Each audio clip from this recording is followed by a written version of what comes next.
ये सब उन्हें पता है। जैसा मैंने कहा था, अपनी इच्छा प्रकट करो कि हमें ये चाहिए, लेकिन बस इतना ही। कब चाहिए, एकदम चाहिए, इसी समय चाहिए, होना ही चाहिए, ये सब मत करो, क्योंकि वो आपके लिए सही है नहीं है वो भगवान जानते हैं। और वो दुख भी दे, संकट भी दे, तो उसे अच्छा समझकर ग्रहण करो। क्यों, इसका मैं आपको उदाहरण देती हूँ। एक माता है, वो घर के दरवाजे पर खड़ी है, मोहल्ले के कुछ बच्चे खेल रहे हैं एक साथ। उस बच्चों में उनका अपना बच्चा भी है जो खेल रहा है। सब बड़े प्यारे लग रहे हैं, बड़े अच्छे लग रहे हैं। माता को प्रेम आ रहा है बच्चों पर। माता के मन में आया कि मैं सबको चॉकलेट दिला दूं, कोई मिठाई, चॉकलेट, कुछ भी। तो वो दे सकती है, हाँ कि ना? दे सकती है। उसने सबको चॉकलेट दे दी। थोड़ी देर बाद वही बच्चे शैतानी कर रहे हैं, बदमाशी कर रहे हैं, बहुत शैतानी कर रहे हैं, और माता को गुस्सा आता है। अब माता का मन किया, मैं सबको खींचकर एक थप्पड़ मारूं। मार सकती है, सारे बच्चों को थप्पड़ मार सकती है वो। किसको मार सकती है? अपने बच्चे को। तो भगवान थप्पड़ यानी दुख, संकट, विपदाएं, थप्पड़ उसे ही मारते हैं जिसे वो अपना बच्चा समझते हैं। जिसे अपना नहीं समझते उसके जो जी में करे, जिंदगी खराब हो, मुझे क्या लेना देना। पर जिसको अपना समझते हैं उसे थप्पड़ मारते हैं कि तुमने गलत किया है, तुम सही राह पर आ जाओ। तो अगली बार दुख संकट आए तो क्रोधित होने की बजाय उन्हें धन्यवाद करना कि उन्होंने आपको अपना बच्चा समझा, आपको सही राह दिखाई। तो ये है पांचवा लक्षण, तितिक्षा। इस प्रकार धर्म के 5 लक्षण बताए गए। फिर स्त्रियों के धर्म के बारे में भी बताया गया। स्त्रियों का क्या धर्म है, जो गृहस्थ का पालन करते हैं। क्योंकि विद्या खत्म करने के बाद 2 रास्ते आपके पास आते हैं, या तो वैराग्य या गृहस्थ। तो स्त्रियों के लिए गृहस्थ धर्म के बारे में बताया गया कि आप पतिव्रता धर्म का पालन करें। वैसे आजकल हर व्रत 2-2 हो गए हैं। वैसे यहाँ भी पतिव्रता व्रत और एक पत्नी व्रता व्रत हो गया है, और दूसरा व्रत आजकल ज्यादा चल रहा है। तो पतिव्रता धर्म के बारे में बताया गया। अपने पति का नाम मुख से ना लें, जो असल नाम है वो नाम नहीं लेना चाहिए। कहा गया है इसमें, ऐसा नहीं मानते आजकल, पर अभी भी अगर आप गांव में जाएं तो लोग अपने पति का नाम मुख से नहीं लेते हैं। इसका कारण भी दिया गया है कि इससे पति की आयु कम होती है, तो नहीं लेना चाहिए। एक बार एक महिला अपनी जेठ जी की बेटी चंपा के साथ कथा में आती है।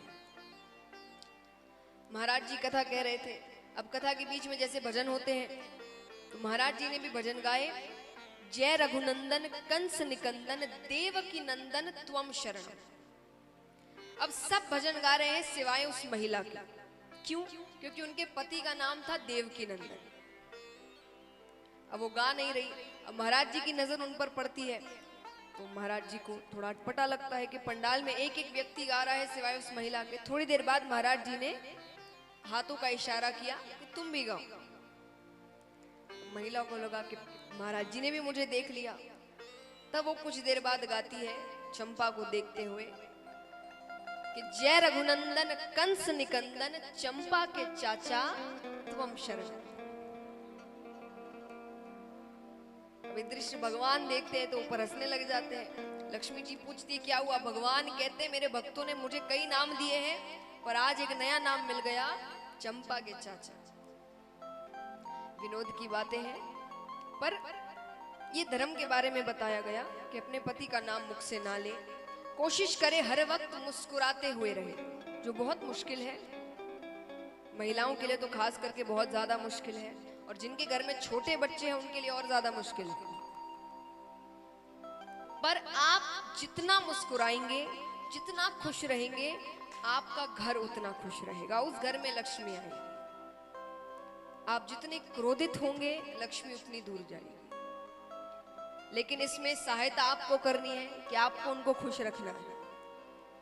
आप ये ना सोचे आप बाहर काम करते तो आप ये काम करने वाले हैं, वो घर पर बैठती है सिर्फ, ये ना सोचे पूरा घर वो ही संभालती है। और आपको तो फिर भी संडे के दिन छुट्टी मिल जाती है, उन्हें उस दिन ओवर टाइम करना पड़ता है क्योंकि लोग घर में ज्यादा बढ़ जाते हैं। तो अगर आप चाहते हैं आपका घर खुश रहे तो आप अपनी पत्नियों को खुश रखिए, मुस्कुराते हुए रखिए। तो स्त्रियों के धर्म के बारे में बताया गया। अब राजा परीक्षित पूछते हैं कि महाराज मुझे दान के बारे में बताइए, दान कब करना चाहिए, किसे करना चाहिए। सुखदेव जी कहते हैं कि ऐसे तो दान कभी भी करो बहुत फल प्राप्त होता है, पर कुछ दिन है, विशेष दिन, जिस दिन अगर आप दान करते हैं, किसी की सहायता करते हैं तो उस दिन आपको बहुत फल प्राप्त होता है। जैसे 2 आयन होते हैं, उत्तरायण दक्षिणायन, तब अगर आप दान करते हैं तो आपको बहुत फल प्राप्त होता है। अक्षय तृतीया के दिन अगर आप दान करें आपको विशेष फल प्राप्त होता है। घर में किसी का जन्म हो, संतान होती है, तब आप दान करिए, या किसी की मृत्यु हो जाए तो आप दान करिए, विशेष फल प्राप्त होता है। पर दान भी सुपात्र को करो, जिसे जरूरत है। कुपात्र को दान करोगे तो उसका असर उल्टा पड़ जाएगा। अगर आपके दिए हुए धन से या सहायता से वो कोई गलत काम कर रहा है तो उसका असर और उसका पाप आप पर भी चढ़ेगा, क्योंकि आपने सहायता करी है। सुखदेव जी उदाहरण देते हैं, एक बार एक राजा, महाराजा महारानी दोनों सो रहे थे कमरे में। मध्य रात्रि में रानी की नींद खुल जाती है तो वो बरामदे की ओर आती है। बरामदे में नीचे देखती है कि एक मछुआरों का परिवार सो रहा है। ठंड का समय था, ठिठुर कर उन्होंने राजा को उठाया और कहा कि मेरी इच्छा है कि मैं इन्हें कुछ कंबल दान कर दूं। राजा ने कहा ये दान के योग्य नहीं है, आप सो जाइए। राजा ने मना कर दिया तो दूसरे दिन रानी ने छिप कर राजा से रात्रि के समय चुपचाप वो उन्हें कुछ कंबल उड़ा कर आ गई। अब ठंड का समय तो चला जाता है, मछुआरों के परिवार ने सोचा अगली ठंड तक इसे कौन संभाल कर रखे। उसे उगड़वा कर उसका जाल बनाया गया और उस जाल से वो रोजाना कितनी मछलियों की हत्या करते हैं। अब यहाँ मछलियों की हत्या हो रही है, पाप चढ़ रहा है राजा पर, क्योंकि धन किसका था, राजा का। राज खजाने से, राजा के खजाने से पैसे लिए थे तो राजा का धन था, पाप राजा पर चढ़ रहा है। पाप चढ़ रहा है तो उसका पराक्रम कम होता जा रहा है। जब आप अच्छे कार्य करते हैं आपका मन साफ होता है, आपके मन में कोई गलत बातें नहीं होती, किसी के लिए कुछ गलत भावनाएं नहीं होती, अपने आप आपके चेहरे पे एक तेज होता है। और जब आपके मन में गलत भावनाएं होती हैं, आप गलत काम करते हैं, तो वही पराक्रम, उसे पराक्रम, शक्ति, तेज ये कहा जाता है। अब क्योंकि पाप चढ़ रहा है राजा का पराक्रम कम होता जा रहा है। दूसरे राजाओं ने आक्रमण किया, कैसे तैसे राजा रानी जान बचाकर जंगल में भागते हैं। एक संत से मिलते हैं, पूरी बात राजा ने कहा कि मैंने अपने जीवन में एक पाप नहीं किया, एक झूठ तक नहीं बोला, मुझे ऐसा दिन क्यों देखना पड़ा। तब संत बताते हैं कि ऐसे ऐसे उस परिवार ने इतनी मछलियों की हत्या की और धन भी चोरी का था जो आपने सहायता करी। रानी ने चुरा कर लिया था ना, राजा को बताया नहीं था। तो धन भी शुद्ध होना चाहिए, ऐसा नहीं कि धन कहीं और चुराए हुए जगह से आया और उसे दान में लगा दिया। धन भी शुद्ध होना चाहिए, सही कार्यों से वो धन आना चाहिए। इसलिए कहा जाता है कि आपकी जो अच्छी कमाई है उसका 10% आपको दान करना चाहिए। इससे आप अपनी कमाई को शुद्ध करते हैं। और संत कहते हैं कि अगर तुमने अच्छे कार्यों से कुछ कमाया है और तुम उसे कुपात्र को भी देते हो ना, तो वो उसे सही कार्यों में लगाता है। अगर तुम्हारी कमाई अच्छी है, जैसे वो 1 रुपया देते हैं, इसे तुम किसी को भी दे दो, नीच से नीच व्यक्ति को दो, ये इसे अच्छे काम में लगाएगा। राजा ने कहा ठीक है। थोड़ी दूर जाते हैं तो देखते एक ब्राह्मण हाथ में 2 मरे हुए कबूतर लेकर जा रहा है, मानो खाने ही ले जा रहा है। राजा ने कहा कि ब्राह्मण होकर ऐसा कार्य कर रहा है, उसे वो 1 रुपया देते हैं। अब छिपकर उसका पीछा कर रहे हैं। देखते हैं कुछ दूर जाकर ब्राह्मण ने उन कबूतरों को फेंका, स्नान कर कर बाजार से कुछ गेहूं लेकर आते हैं। और लाकर अपनी कुटिया में नीचे फेंकते हैं। नीचे डालते ही उनकी पत्नी आती है, 2 बच्चे आते हैं जो उस कच्चे गेहूं को खाने लगते हैं। राजा ने पीछे से आकर कहा कि इतनी क्या जल्दी है, आटा बनाओ, रोटी बनाओ, फिर खाओ। ब्राह्मण ने कहा हम 10 दिन से भूखे हैं, मेरी पत्नी गर्भवती है, मृत्यु ना हो जाए, संतान को कुछ ना हो जाए, इस चक्कर में मैं गलत काम करने जा रहा ताकि कुछ तो पेट में जाए, पर आपके दिए हुए धन से मैं गलत काम करने से बच गया। तो अच्छी कमाई अच्छे कार्यों में ही लगती है। इस प्रकार दान के बारे में, धर्म के बारे में बताया गया।